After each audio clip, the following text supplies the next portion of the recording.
नमस्कार, Vande Mataram. M coaching के digital platform में आप सबका स्वागत है। हम बायोलॉजी का चैप्टर सेल पढ़ रहे थे, सेल बायोलॉजी।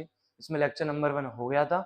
हम लोगों ने सेल के बारे में जान लिया था, उसका ओवरव्यू भी ले लिया था। शेप और साइज कुछ सेल्स की हमने पढ़ ली थी। आज लेक्चर 2 हम पढ़ने वाले हैं। तो सबसे पहले हम प्रोकैरियोट्स और यूकैरियोट्स का डिफरेंस ही पढ़ने वाले हैं कि प्रोकैरियोट्स क्या होता है और यूकैरियोट सेल कौन सा होता है। तो सबसे पहले देखो, नाम पे ध्यान दें। प्रो प्रो मतलब होता है ओल्ड या प्रिमिटिव, और कैरियोटिक मतलब होता है जेनेटिक मटेरियल, न्यूक्लियस। न्यूक्लियस कह सकते हैं, या जेनेटिक मटेरियल का जो एरिया होता है उसे कह सकते हैं हम लोग। ठीक है। और यूकैरियोटिक का मतलब, यू मतलब होता है न्यू, और कैरियोटिक मतलब वही न्यूक्लियस। तो जो पुराना न्यूक्लियस वाला सेल है उसे हम प्रोकैरियोट कहेंगे, और जो नया न्यूक्लियस वाला सेल है उसे हम यूकैरियोटिक सेल यानी यूकैरियोटिक कोशिका कहेंगे। अब ये डिफरेंस हमें दिख रहा है कि हाँ, इसमें पुराना न्यूक्लियस पाया जाएगा और नया न्यूक्लियस पाया जाएगा, पर वो न्यूक्लियस होगा कैसे, वही हम पढ़ेंगे। साथ में सिर्फ न्यूक्लियस का डिफरेंस नहीं होता है, सेल में बहुत सारे डिफरेंसेस देखने को मिलते हैं, तो उसी के बारे में पढ़ने वाले हैं। सबसे बड़ा डिफरेंस तो यही है कि इसमें कोई वेल डिफाइंड, कोई स्पष्ट रूप से न्यूक्लियस देखने को मिलता ही नहीं है। पहली बात तो प्रोकैरियोट में न्यूक्लियस होता ही नहीं है, इसमें पाया जाता है न्यूक्लियोइड। अब न्यूक्लियोइड क्या होता है? अब ये सेल है, सेल मेम्ब्रेन से घिरा हुआ है, बीच के एरिया में कहीं भी डीएनए पड़ा होगा इसका। इसमें क्रोमोसोम में नहीं पाया, सर्कुलर डीएनए पाया जाता है इस टाइप में। ठीक है। थोड़ी देर के लिए मैं आपको ऐसे बता सकता हूँ कि डीएनए पड़ा हुआ है और ये होता ऐसा है, पर मैं इसको ऐसे बना रहा हूँ। जो यही एरिया है, यही वाला एरिया क्या कहलाएगा? प्रोकैरियोट्स में न्यूक्लियोइड, क्योंकि इसमें न्यूक्लियस नहीं मिलता। ठीक है। पर इसके अंदर वेल डिफाइंड न्यूक्लियस होता है। अब मैंने बताया था कि जो प्रोकैरियोट्स होते हैं उनके अंदर एक में भी खुद की झिल्ली वाला कोशिकांग या ऑर्गेनेल्स नहीं मिलेगा। वैसे ही न्यूक्लियस के ऊपर न्यूक्लियर मेम्ब्रेन खुद की नहीं होगी, इसके अंदर एब्सेंट होगी, पर इसके अंदर प्रेजेंट होगी। फिर हमने पढ़ा था कुछ ऑर्गेनेल, जैसे 6 पढ़े थे हमने। एंडोप्लाज्मिक रेटिकुलम, उसके बाद गोल्गी कॉम्प्लेक्स, गोल्गी कॉम्प्लेक्स से माइटोकॉन्ड्रिया, माइटोकॉन्ड्रिया से लाइसोसोम, वैक्यूल और माइक्रोबॉडीज। ये कैसे थे? सारे खुद की झिल्ली वाले थे, तो इसके अंदर मेम्ब्रेन बाउंड ऑर्गेनेल्स एब्सेंट होते हैं। पर हम बात करें यूकैरियोटिक सेल की, तो उसमें मेम्ब्रेन बाउंड ऑर्गेनेल जितने भी हमने पढ़े सब प्रेजेंट होंगे। अब ऐसा है नहीं कि यूकैरियोट में बिना मेम्ब्रेन वाला नहीं मिलेगा, मिलेगा, एक आएगा भी, अपन बात करेंगे। पर यह जरूर है कि प्रोकैरियोट में एक भी खुद की झिल्ली वाला ऑर्गेनेल नहीं मिलता। ठीक है।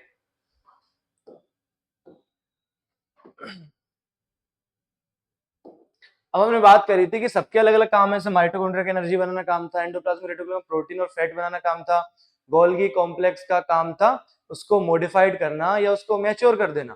पर अब ये काम प्रोकैरियोट में करेगा कौन? तो प्रोकैरियोट में जो वैक्यूलर काम क्या था? वैक्यूलर काम था रिजर्व मटेरियल के रूप में गैस को स्टोर करना, फूड मटेरियल को स्टोर करना, या एक्सक्रीटरी वेस्ट को कोई मतलब स्टोर कर लेना। तो प्रोकैरियोट में वैक्यूल तो होता नहीं, क्योंकि वैक्यूल होता है खुद की झिल्ली वाला। तो इसमें पाया जाएगा इंक्लूजन बॉडीज। ठीक है, जो यही स्टोरेज का काम करती हैं, और इसमें इंक्लूजन बॉडी एब्सेंट होगी, उसमें पहले से ही वैक्यूल है, क्या करेगा? अब बाकी जो काम है, वो जितने भी काम, रेस्पिरेशन, डीएनए रेप्लिकेशन, सब मेसोसोम करवा देगा। अब मेसोसोम होता क्या है हम अभी पढ़ेंगे। कुछ अलग नहीं है, सिर्फ सेल मेम्ब्रेन का मॉडिफिकेशन, उसमें चेंजेस आ जाते हैं, उसे मेसोसोम कह देते हैं। ठीक है। इसमें मेसोसोम एब्सेंट रहेगा, क्योंकि इसमें सारे ऑर्गेनेल्स पहले से प्रेजेंट है। अब इस सेल में जब कुछ है ही नहीं, तो डिवाइड भी जल्दी हो जाएगा। तो ये यूकैरियोटिक की तुलना में हम कहें तो जल्दी डिवाइड हो जाता है, और ये वाला थोड़ा स्लोअर हो जाता है, थोड़ा धीरे डिवाइड होता है। अगर हम एग्जांपल ले लें तो प्रोकैरियोट का इकोलाई है, इकोलाई को कितना 20 मिनट लगता है सिर्फ डिवाइड होने में, जबकि एक ह्यूमन सेल को डिवाइड होने में 24 घंटे का समय लगता है। और डिफरेंस देख लेते हैं हम, टोटल 9 डिफरेंसेस इनके बारे में पढ़ेंगे। अब राइबोसोम मैंने क्या बताया था कि ऐसा ऑर्गेन है जिसकी खुद की झिल्ली नहीं होती, तो दोनों में मिलता है, पर थोड़ा डिफरेंस है। इसमें सिर्फ 70S टाइप का राइबोसोम मिलता है, इसमें 70S भी मिलता है और 80S भी मिलता है। अब 70S वाला राइबोसोम कहाँ होगा प्रोकैरियोट्स में? ऑब्वियसली बात साइटोप्लाज्म में होगा, क्योंकि और कोई तो ऑर्गेनेल इसमें मिल नहीं रहे। पर यहाँ पे डिफरेंस है, 70S वाला कहाँ मिलेगा? ऑर्गेनेल्स में। और 80S वाला राइबोसोम कहाँ मिलेगा? साइटोप्लाज्म में भी। और ऑर्गेनेल्स में भी किस किस में मिल सकता है? क्लोरोप्लास्ट, ठीक है, माइटोकॉन्ड्रिया, और एक हमने पढ़ा था RER, किस इसमें मिल सकता है। और एटीएस कहाँ मिलेगा? साइटोप्लाज्म में। तो ये डिफरेंस आता है कि प्रोकैरियोट के साइटोप्लाज्म में कौन सा मिलेगा? 70S, और यूकैरियोट में 80S। तो ये डिफरेंस भी आ जाता है। फिर अगर इसकी सेल वॉल है प्रोकैरियोट की तो वो किसकी बनी होगी, पेप्टिडोग्लाइकेन की। और कौन से ग्रुप में आएगी, म्यूकोपेप्टाइड होती है पेप्टिडोग्लाइकेन। और इसमें देखो सब में सेल वॉल मिलेगी नहीं, अगर मिलेगी तो मोस्टली सेलुलोज की होगी, ऐसा नहीं कि नहीं होगी, किसी जैसे फंजाई में चिटिन की मिलती है। अपन यहाँ बात कर रहे हैं मोस्टली, यहाँ प्लांट्स लिखा भी है। अब इसमें हम बात करें सेल डिवीजन कैसा होता है, तो पहले आप सुन लीजिए फिर मैं आपको बताता हूँ। माइटोसिस होता है, कैसा होता है, माइटोसिस होता है, और इसमें माइटोसिस भी होता है और मियोसिस भी होता है। अब नॉर्मल अभी के लिए आप इतना समझ लो, सेल हम पढ़ेंगे पूरा जो डिवीजन चैप्टर है कि भाई कैसे उसका डिवीजन होता है ना, तो जब तक के लिए आप समझ लो माइटोसिस का मतलब होता है इक्वल से इक्वल बन जाना। अब क्या होता है, जैसे प्रोकैरियोट सेल में क्या होता है, एक ही ऐसा वो डला रहता है, हमारे में क्या होता है 23 पेयर पाए जाते हैं, देखो ऐसे जिसमें पेयर पाए जाते हैं उन्हें कहते हैं 2n, और इसमें सिंगल मिलता है उसका n कहते हैं, इसे कहते हैं हैप्लॉइड, इसे कहते हैं डिप्लॉइड। तो अब जो प्रोकैरियोट्स होता है सब में एक ही क्रोम, पेयर तो छोड़ो, एक ही पेयर तो छोड़ो, क्रोमोसोम ही एक होता है, तो होना तो एक ही है, n कहते हैं उसको हैप्लॉइड कहेंगे। तो n से अगर n बन जाए तो क्या लाएगा, माइटोसिस, क्योंकि इक्वल सेल से इक्वल मतलब दो में डिवाइड हुआ, इसके पास भी NDN आ गया, इसके पास भी n। पर यहाँ पे देखो, यहाँ पे माइटोसिस पर थोड़ा सा डिफरेंस है, क्या डिफरेंस होगा, यहाँ पे 2n कंडीशन पाई जाती है, तो 2n से 2n ही बन जाना, क्या कहलाएगा, माइटोसिस। अब मियोसिस क्या होता है, नॉर्मल भाषा में कह दो आधा हो जाना, ठीक है, अपन पढ़ेंगे आधा होता नहीं है, पर हम अभी कह सकते हैं आधा हो जाना, तो 2n से n बनना और n बनना, ठीक है, इक्वल बनना माइटोसिस, आधा बन जाना मियोसिस। तो यहाँ पे माइटोसिस में और इसमें माइटोसिस में डिफरेंस ये है कि ये n होते हैं तो n से n बना, ये भी माइटोसिस हो रहा है, पर ये 2n थे, ये डिप्लॉइड थे, डिप्लॉइड से डिप्लॉइड सेल बन गए। पर हम अगर ये पूछें कि प्रोकैरियोट्स में क्या मियोसिस संभव है, तो आधा करना क्या, n/2 बन सकता है क्या, नहीं, ये थोड़ी बन सकता है, पॉसिबल नहीं है। तो प्रोकैरियोट्स में सिर्फ माइटोसिस होगा, यूकैरियोट में माइटोसिस और मियोसिस दोनों प्रकार के डिवीजन हमको देखने को मिल जाएंगे। अब ये जैसे आपको बता दिया कि दोनों के माइटोसिस में डिफरेंस है, इसमें हैप्लॉइड इसमें डिप्लॉइड। अब ये दोनों होते कहाँ हैं, अब जो माइटोसिस होता है यूकैरियोट सेल में वो नॉर्मल कंडीशन में चल रहा होता है, कब, ये सेल बन रहे हैं, ठीक है, ये सेल बन रहे हैं, यहाँ पे कहीं भी हमारी बॉडी में सेल बन रहे हैं किससे बन रहे हैं, माइटोसिस से, क्योंकि 2n है तो 2n ही चाहिए, ठीक है। पर अगर जब गैमेट्स बनेंगे, स्पर्म या ओवम बनेगा, तो इसमें मियोसिस होगी, क्यों होगी, क्योंकि अगर स्पर्म में डिप्लॉइड अगर 2n आ गया, मानो ये वाला ना करके ये कर देते हैं, तो स्पर्म भी 2n लेके आ रहा है, ओवम भी 2n लेके आ रहा है, दोनों आपस में मिलेंगे, क्या बन जाते हैं, जाइगोट बनेंगे, जाइगोट में 4n हो जाएगा। अब सोचो पूरे पेयर सही होते हैं, बस 21 नंबर का जो पेयर होता है उसमें अगर 3 क्रोमोसोम हो जाएगा, जैसे एक एक्स्ट्रा आ जाए, तो डाउन सिंड्रोम हो जाता है। डाउन सिंड्रोम क्या होता है, उसमें पागल हो जाता है इंसान, थोड़ा सा बुद्धि कम हो जाती है, थोड़ा शरीर अलग हो जाता है उसका, टंग बाहर आ जाती है, टंग के अंदर फरो पाए जाने लग जाते हैं, जो फेस होता है थोड़ा ब्रॉड हो जाता है, माथा मतलब, ठीक है, पूरा मंद बुद्धि पैदा हो जाता है सिर्फ एक क्रोमोसोम की वजह से। अब सोचो अगर पूरा पेयर ही आ जाए, ठीक है, वो भी दो डबल डबल पेयर, तो कैसा बच्चा पैदा होगा, फिर तो सब कुछ ही गड़बड़ हो जाएगा। और अगर 4n बन जाता तो फिर अगले वाले बच्चे में क्या बनता, चलो ये सर्वाइव करते नहीं है, वैसे सर्वाइव कर भी जाए तो अगला जब एक गैमेट बनाएगा ये तो 2n का बनाएगा, तो अगला वाला बच्चा तो 8n बन जाएगा। तो प्रकृति ने क्या किया, इसे मियोसिस करना स्टार्ट कर दिया, ठीक है।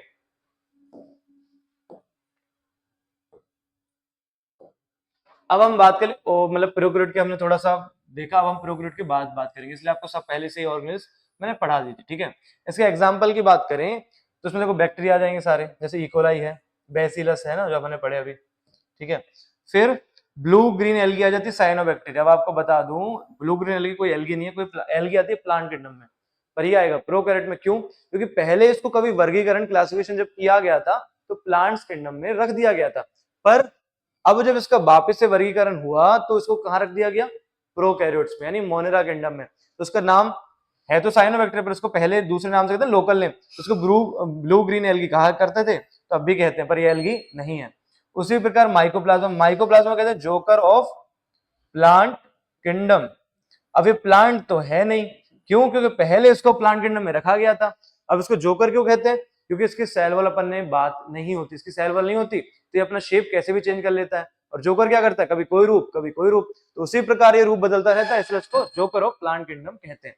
तो blue green algae, algae plant में पाई जाती है, पर ये एल्गी नहीं है, इसका नाम ही बस ऐसा है। ऐसे ही जोकर ऑफ प्लांट किंगडम का नहीं, कहाँ के दोनों, मोनेरा के। फिर पीपीएल और प्लूरो निमोनिया लाइक ऑर्गेनिज्म, तो ये कुछ अपने एग्जांपल देखिए, और भी होते हैं पर मेनली कुछ अपन ने देख लिए। फिर हम बात करें, जैसे बताए थे कि सेल के बहुत तरह के शेप हो सकते हैं और साइज हो सकते हैं, पर हम कुछ सेल और शेप की अगर बात करें प्रोकैरियोट्स में, तो अगर कोई दंडाकार रोड जैसा होगा तो क्या कहलाएगा, बैसिलस, कोई स्फेरिकल होगा तो कोकस, कोई कोमा शेप होगा तो विवरियो, और कोई स्पाइरल होगा तो स्पाइरेलम। बस, कोई रोड हुआ तो बैसिलस, कोई बॉल स्फेरिकल हुआ तो कोकस, कोमा शेप को विवरियो और स्पाइरल हुआ तो स्पाइरेलम। और भी शेप पाई जाती है, पर ये मेन शेप हमने थोड़ी देख ली जो जो मिल सकती है। ये हमने बात कर ली कि जब भी सभी प्रोकैरियोट्स की सेल वॉल होगी, किसके पास नहीं होती है? माइकोप्लाज्मा के पास नहीं होती। इसलिए इसको क्या कहते हैं? जोकर। कहाँ का? प्लांट किंगडम का। पर ये प्लांट किंगडम का है नहीं, पहले कभी क्लासिफिकेशन में रखा गया था, तो वही नाम इसका अब तक है। माइकोप्लाज्मा हमने पढ़ लिया था कि स्मॉलेस्ट इंडिपेंडेंट लिविंग सेल है जिसके पास सेल वॉल नहीं होती, तो ये फीचर आ जाते हैं। अब हम बात करें सेल एनवेलप, मतलब कोशिका आवरण की। तो कोशिका जो आवरण होता है ये 3 लेयर से मिलकर बना होता है। सबसे बाहर क्या होती है? ग्लाइको। सबसे बाहर देखो, अंदर से बाहर अगर बात करें तो सेल मेम्ब्रेन, उसके ऊपर सेल वॉल और फिर ग्लाइकोकैलिक्स, ऐसा सेल मेम्ब्रेन, सेल वॉल और ग्लाइकोकैलिक्स। अब जो सेल मेम्ब्रेन है हर सेल का फीचर है, सब में पाई जाएगी, पर सेल वॉल सब में मिलेगी, प्रोकैरियोट्स में किसमें नहीं मिलेगी? माइकोप्लाज्मा में। अब माइकोप्लाज्मा एक ग्रुप है, उसमें बहुत तरह के जो ऑर्गेनिजम्स हैं वो आ जाएंगे, बहुत तरह के बैक्टीरिया आ जाते होंगे उसमें, ठीक है। उसके ऊपर आएगा ग्लाइकोकैलिक्स। अब इसी बेसिस पे डिफरेंस करा, ग्लाइकोकैलिक्स क्या है? कुछ बैक्टीरिया में मिलेगी और कुछ में नहीं मिलेगी। उसी बेसिस पे आगे चल के हम इनका डिफरेंस कर लेंगे, दो में बांट लेंगे बैक्टीरिया को। तो हम इसको देखते हैं। अब ये क्या है? जो 3 लेयर होती हैं ये टाइटली बाउंड हो जाती हैं, ठीक है, इससे बना होता है, इसे कहते हैं सेल एनवेलप। अब ये तीनों मिलके, है ना, क्या काम करेगी? कोई भी लेयर अगर कहीं बाहर है तो प्रोटेक्शन का काम करेगी, सुरक्षा प्रदान करेगी। तो सिंगल यूनिट की तरह ये प्रोवाइड करती है प्रोटेक्शन का। पर अलग अलग अगर इनकी बात करें तो इनकी फिर अलग अलग फंक्शन है जो हम आगे चल के पढ़ने वाले हैं, ठीक है। अब हम बात करी थी कि तीनों लेयर मिलकर किसका काम करेगी? सुरक्षा, प्रोटेक्शन का। पर हर लेयर अलग अलग काम करती है, हर के अलग अलग कार्य भूमिका है सबकी। सेल वॉल की अलग है, सेल मेम्ब्रेन की अलग और ग्लाइकोकैलिक्स की अलग है। 3 लेयर कौन कौन सी बताई? ग्लाइकोकैलिक्स, सेल वॉल और सेल मेम्ब्रेन। अब हमने पढ़ा कि जीवाणु के प्रकार, टाइप्स ऑफ बैक्टीरिया। अब पूछते हैं कि भैया सर टाइप्स ऑफ बैक्टीरिया, मैं आपसे कहूँ कि 10 लड़के हैं किसी भी क्लास के अंदर, और मैं आपसे कहूँ कि भाई उसको वर्गीकरण कर दो, क्लासिफिकेशन कर दो, तो आप यही कहोगे कि सर बेसिस कौन सा रखें, हम कौन सा आधार रखें? तो फिर मैं आपको बताऊंगा एक काम करो, आप हाइट के आधार पे कर दो। तो यहाँ भी उन्होंने पूछा कि बैक्टीरिया को डिवाइड तो कर दो। बैक्टीरिया विभिन्न प्रकार से डिवाइड हो सकते हैं, सेल वॉल के बेसिस पे कर दो, ठीक है। पर हमने अभी बेसिस क्या लिया? कोशिका आवरण की बनावट, और कौन से? मोस्टली ग्लाइकोकैलिक्स की। ग्लाइकोकैलिक्स उसमें प्रेजेंट है कि नहीं? अब क्यों ये एरिया कैसा है मैं बताता हूँ। एक साइंटिस्ट थे ग्राम विस, ठीक है। अब उन्होंने जो डाई यूज करी थी, ठीक है, तो अब मानो एक जो सेल होगा उसके पास सेल मेम्ब्रेन और दूसरा जो बैक्टीरिया उसके पास भी सेल मेम्ब्रेन है, ठीक है। और अब अगर बात कर लें, इन दोनों के पास सेल वॉल भी है, इसके पास भी सेल वॉल आ गई, इसके पास भी सेल वॉल आ गई। अब एक के पास ग्लाइकोकैलिक्स है और एक के पास नहीं है। अब इन्हें उस समय तो नहीं पता था, ठीक है, इन्होंने तो क्या किया? कलर किया, क्रिस्टल वायलेट। कौन सा कलर यूज किया था? Crystal violet. इससे सेल, तो इन्होंने कलर को डाला, ये वायलेट कलर का हो गया, दिखने लग गया बैक्टीरिया, ये वाला भी दिखने लग गया, ठीक है। अब इन्होंने क्या यूज किया? इन्होंने यूज किया एल्कोहल, या तो एसीटोन कह दो या एल्कोहल कह दो। उसके बाद क्या यूज किया था इन्होंने? एल्कोहल, और कह सकते हैं एसीटोन यूज किया, ठीक है। पहले अब उन्होंने ये नहीं बताया कि अलग अलग बैक्टीरिया, सारे बैक्टीरिया लिए, उसके ऊपर क्रिस्टल वायलेट डाला, सब बैक्टीरिया वायलेट हो गए होंगे, ठीक है। अब उन्होंने डाला एल्कोहल और एसीटोन, तो इससे क्या हुआ कि जो ग्लाइकोकैलिक्स वाली लेयर थी, ये होती है पतली, इसे ऊपर से अटैच होती थी, ये वाली लेयर हट गई, ये वाली लेयर रिमूव हो गई, ठीक है। पर इस पर कोई प्रभाव आएगा क्या? ये तो सेल वॉल है डायरेक्ट, ग्लाइकोकैलिक्स है ही नहीं, तो सेल वॉल तो रिमूव हो नहीं सकती, ठीक है। अब क्या हुआ? कलर किस पे चढ़ा था वायलेट कलर का? ग्लाइकोकैलिक्स पे। किस पे चढ़ा था? ग्लाइकोकैलिक्स पे। तो कलर इसमें जब उसको माइक्रोस्कोप में देखा गया को डालने के बाद, तो इसमें कलर एब्सेंट, क्योंकि ग्लाइकोकैलिक्स भी बह गई तो कलर भी उसके साथ ही बह गया, तो कलर एब्सेंट।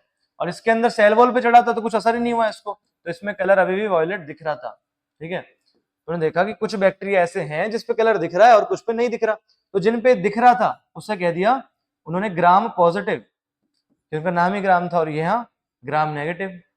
तो एक क्वेश्चन ये बनता है कि ग्राम पॉजिटिव बैक्टीरिया में ग्लाइकोकैलिक्स होती है कि नहीं होती? भाई नहीं होती। ग्राम पॉजिटिव मतलब इसमें कलर दिख रहा हो, कलर किसमें दिख रहा होगा? जिसमें सेल वॉल हुई, क्योंकि ग्लाइकोकैलिक्स इसमें थी वो वाला तो कलर हट गया था, तो ये डिफरेंस हो जाता है। ग्राम पॉजिटिव बैक्टीरिया मतलब जिसमें ग्लाइकोकैलिक्स एब्सेंट है, और ग्राम नेगेटिव मतलब जिसमें ग्लाइकोकैलिक्स प्रेजेंट थी। इसी बीच में हमने दो में बांट ली। आधार क्या रखा, कोशिका आवरण की बनावट, यानी इसमें मोस्टली ग्लाइकोकैलिक्स है कि नहीं है। या हम कह लें कि एक जो ग्राम विज जो साइंटिस्ट थे उन्होंने एक टेक्निक अपनाई थी। अब ब्रश लेके बैक्टीरिया पे तो कर नहीं दिया, वो एक टेक्निक अपनाई थी, तो टेक्निक मैंने आपको बता दिया। पहले क्रिस्टल वायलेट डाला, फिर उसके बाद एल्कोहल से धो दिया, तो यही उनकी टेक्निक थी। इस टेक्निक को क्या कहा गया, ग्राम स्टेनिंग।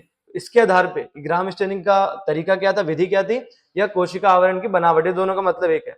ये आधार पर हम देखें तो ग्राम दो तरह के होंगे, ग्राम पॉजिटिव और एक ग्राम नेगेटिव। ग्राम पॉजिटिव में ग्लाइकोकैलिक्स एब्सेंट होगी, यही है, यहाँ पॉजिटिव पर यहाँ एब्सेंट नेगेटिव, ठीक है, यहाँ नेगेटिव और यहाँ पॉजिटिव। इस तरीके से आप इसको याद कर सकते हैं। तो ये हमने थोड़ा सा इसका टाइप देख लिया।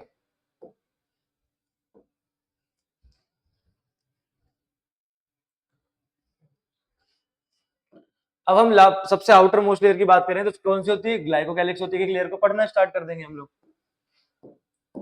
ठीक है। तो ये होती है कार्बोहाइड्रेट का कोट होता है। अलग अलग बैक्टीरिया में थिकनेस इसकी जो मोटाई है वो अलग अलग हो सकती है, और कंपोजिशन बनी कौन से कार्बोहाइड्रेट से। कार्बोहाइड्रेट भी तो बहुत तरह के होते हैं, सुक्रोज लैक्टोज सब कार्बोहाइड्रेट है, तो किसकी बनी होती है, अलग अलग हो सकता है। हाँ, अब ये जरूर है कि ग्लाइकोलिक्स अगर लूज फॉर्म में है, लूज फॉर्म में है, ऐसी लूज पड़ी है बाहर, तो इसे कहेंगे स्लाइम लेयर। क्या कहेंगे, स्लाइम लेयर। पर अगर ये थिक है, मोटी और कठोर है, तो उसको हम कहते हैं कैप्सूल। और ये कभी कभार क्या होता है, कैप्सूल ही क्या करता है, जो बैक्टीरिया होते हैं ना, जैसे टेम्परेचर बढ़ गया तो कैप्सूल उनकी रक्षा करता है, उसको डिस्ट्रॉय होने से बचाने के लिए।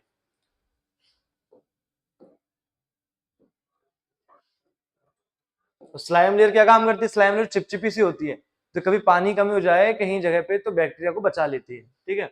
अब हम सेकंड की बात करें, सेल वॉल की। तो तुम्हें बताया था सेल वॉल कैसी जो होती है, रिजिड होती है, चेंजेस ज्यादा नहीं होते। तो क्या करेगी, अभी चेंजेस नहीं होगी तो कैसे शेप प्रदान करेगी, आकृति देगी उसको, सेल को।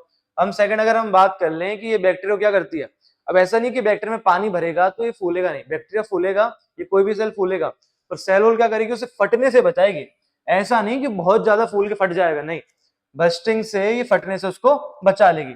उसी प्रकार जब पानी निकाला जाएगा सेल में से तो सेल कम कम होगा, श्रिंक हो जाएगा, पर ऐसा नहीं कि बिल्कुल कोलैप्स हो जाएगा, न्यूक्लियस में घुस जाएगा, तो कोलैप्स होने से बचाएगी। तो सेल वॉल के अपन ने दो काम पढ़ लिए, शेप और बर्स्टिंग और कोलैप्स से बचाना। अब मेनली जो होती है वो पेप्टिडोग्लाइकन की होती है प्रोकैरियोट्स में, जो कि म्यूकोपेप्टाइड है, अपन ने पढ़ लिया। अब सेकंड हम बात करें इसके बाद किसकी, सेल वॉल की बात हुई, कोशिका भित्ति की बात हो गई, उसके बाद आती है सेल मेम्ब्रेन या प्लाज्मा मेम्ब्रेन भी कहते हैं इसको, प्लाज्मा झिल्ली। तो कहां से, न्यूक्लियस से बाहर का एरिया और सेल मेम्ब्रेन से अंदर का एरिया क्या कहलाता है, पूरा साइटोप्लाज्म, ठीक है। तो साइटोप्लाज्म जहां खत्म होता है बाहर, तो ये वाली सबसे पहले लेयर जो होती है वही होती है सेल मेम्ब्रेन, ये कहते हैं प्लाज्मा मेम्ब्रेन, ठीक है। क्योंकि सेल की मेम्ब्रेन इसको सेल मेम्ब्रेन, इसे हम साइटोप्लाज्म से प्लाज्मा भी कहते हैं, तो प्लाज्मा की मेम्ब्रेन प्लाज्मा मेम्ब्रेन। अब ये कैसी होती है, अभी हमने पढ़ा था सेमी परमेबल, सेमी, या इसका दूसरा नाम है सिलेक्टिवली परमेबल। अब इसके पास मतलब क्या है, सिलेक्टिवली परमेबल मतलब आने देती है पर सिलेक्ट कर करके, और इसमें सेमी परमेबल का मतलब आने देती है पर आधा आने देती है। तो इसका मतलब क्या है, इसके पास कोई बटन है क्या, नहीं, इसके पास कोई बटन नहीं होता कि भाई कौन सी चीज आ रही है कौन सी चीज नहीं आ रही। इसकी संरचना, इसका स्ट्रक्चर ही कुछ इस प्रकार बना होता है कि भाई उसमें आधी चीज आ पाती है और आधी चीज नहीं आ पाती, ठीक है। सेमी अगर परमेबल की बात कर रहे हैं तो उसमें ऐसा स्ट्रक्चर बना लेती है, अब हम स्ट्रक्चर इसका पढ़ेंगे, ठीक है।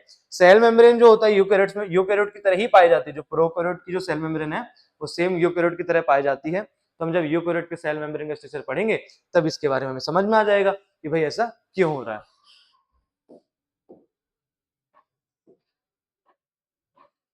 अब हम बात कर ले मीजोजोम की। तो मीजोजोम कुछ अलग नहीं है, ठीक है। ये सेल है, ये सेल मेम्ब्रेन थी, यही सेल मेम्ब्रेन अंदर की तरफ ग्रोथ कर लेगी, एक्सटेंशन कर लेगी, तो इसे हम कह देंगे मीजोजोम। अब प्रोकैरियोट्स में क्या हो रहा था, कोई भी ऑर्गेनेल तो मिल नहीं रहा था, वैक्यूल की जगह पे इंक्लूजन बॉडी मिल गया, ठीक है, ऑर्गेनेल, पर बाकी काम कौन करेगा, रेस्पिरेशन माइटोकॉन्ड्रिया करता था, एंडोप्लाज्मिक रेटिकुलम का काम, डीएनए रेप्लिकेशन का काम कौन करेगा, सब मीजोजोम कर लेगा, ठीक है। तो मीजोजोम कुछ अलग नहीं है, प्लाज्मा झिल्ली के अंदर की ओर झुककर बनी झिल्लीदार संरचना होती है, इसे हम मेसोजोम कहते हैं। मेम्ब्रेनल स्ट्रक्चर और फाउंड बाय एक्सटेंशन ऑफ, ये प्लाज्मा मेम्ब्रेन या सेल मेम्ब्रेन, सेल वॉल मत कर देना, सेल मेम्ब्रेन अंदर की तरफ ग्रोथ हो जाती है तो कहते हैं मेसोजोम। अब ठीक है, अब ये बहुत सारे फॉर्म में हो सकते हैं पर मेजली तीन होती है। वेसिकल कैसे होते हैं, ऐसे, अगर ये वाली ग्रोथ दिखाई उसने तो वेसिकल। ट्यूबुल कैसे होंगे, अंदर की तरफ ग्रोथ, ठीक है। और लेमिला कैसे होंगे, ऐसी ग्रोथ। जो हमने बनाई है लेमिला है, ये देखो ये लेमिला, ठीक है। तो वेसिकल ऐसी ग्रोथ हो जाएगी बाहर की तरफ, ट्यूबुल अंदर की तरफ, लेमिला ऐसी ग्रोथ हो जाएगी, ठीक है। अब हम इसके कार्य देख ले, सब कार्य यही करेगी, मेसोसोम यही है, क्योंकि उसमें प्रोकैरियोट में कुछ है ही नहीं। तो सेल वॉल का फॉर्मेशन कोशिका भित्ति कौन बनाएगी, मेसोसोम बनाएगी। डीएनए रेप्लिकेशन कौन करेगा, मेसोसोम करेगी। और इसको डिस्ट्रीब्यूशन भी तो करना पड़ेगा डीएनए रेप्लिकेशन के बाद, जो डिवाइड होंगे दो सेल तो उसमें आधा आधा बांटना भी तो पड़ेगा, तो वो काम कौन करेगा, मेसोसोम करेगी। अब माइटोकॉन्ड्रिया क्या काम करती है, रेस्पिरेशन का, एनर्जी बनाना, तो यहाँ पे रेस्पिरेशन काम कौन करेगी, मेसोसोम।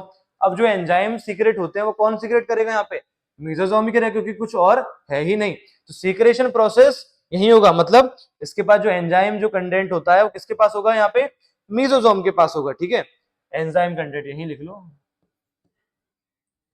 एंजाइम कंटेंट होगा इसके पास, ठीक है। जब जो सीक्रेशन प्रोसेस करेगी, फिर क्या है, अभी ये प्लाज्मा मेम्ब्रेन पहले एक ऐसी थी, अब ऐसी होगी, तो सरफेस एरिया किसमें बढ़ जाएगा, इसमें बढ़ जाएगा। तो सरफेस एरिया बढ़ाने का काम भी मेसोसोम करेगी, क्योंकि उससे आगे चल के रेस्पिरेशन करना है, एंजाइम रिलीज करना है, तो उसके लिए सरफेस एरिया क्या चाहिए होता है, ज्यादा चाहिए होता है। अब हम आगे बात कर लें क्रोमेटोफोर। तो क्रोमेटोफोर भी कुछ नहीं है, मेसोसोम का एक टाइप है, कह सकते हैं प्लाज्मा मेम्ब्रेन का एक्सटेंशन है साइटोप्लाज्मा। बस क्या होता है इसमें, अलग बात, इसमें पिगमेंट पाए जाते हैं, पिगमेंट, पिगमेंट पाए जाएंगे। क्या मिलेंगे, पिगमेंट मिलेंगे इसमें। तो पिगमेंट मिलेंगे, तो ये एग्जांपल क्या लिया अपने, ब्लू ग्रीन एल्गी, ये कहते हैं साइनोबैक्टीरिया के अंदर पिगमेंट मिलते हैं, इसलिए उसको क्रोमेटोफोर कहा जाता है। अब इसकी खास बात क्या है कि पिगमेंट मिलेंगे तो इसमें क्या होगी, फोटो सिंथेसिस। ये क्या करेगी क्रोमेटोफोर, फोटोसिंथेसिस। तभी क्या कहा, साइनोबैक्टीरिया क्या कहा जाता है, ब्लू ग्रीन एल्गी। अब एल्गी देखो, प्लांट, प्लांट का काम क्या होता है, फोटोसिंथेसिस करना, पर ये एल्गी तो है नहीं, तो फोटोसिंथेसिस के बेस पे शायद उसको उस समय प्लांट में रख लिया गया होगा, पर बाद में उसको सेल की वजह से मोनरा में रख दिया, तो उसका नाम क्या पड़ा रह गया, ब्लू ग्रीन एल्गी। मतलब एल्गी क्यों नाम पड़ा होगा, शायद ये फोटोसिंथेसिस करता था, इसमें प्रेजेंट था, है ना। पर है क्या, ये है तो बैक्टीरिया ही, ठीक है तो प्रोकैरियोट एक तरह का। तो आज का लेक्चर यहीं तक है। अगले लेक्चर में हम लोग इसके न्यूक्लियस के बारे में, थोड़ा सा राइबोसोम के बारे में पढ़ लेंगे, इसका मूवमेंट कैसा होता है प्रोकैरियोट सेल का वो पढ़ लेंगे, और उसके साथ हमारा प्रोकैरियोट खत्म हो जाएगा। फिर उसके अगले लेक्चर से हम यूकैरियोट चालू करेंगे। धन्यवाद।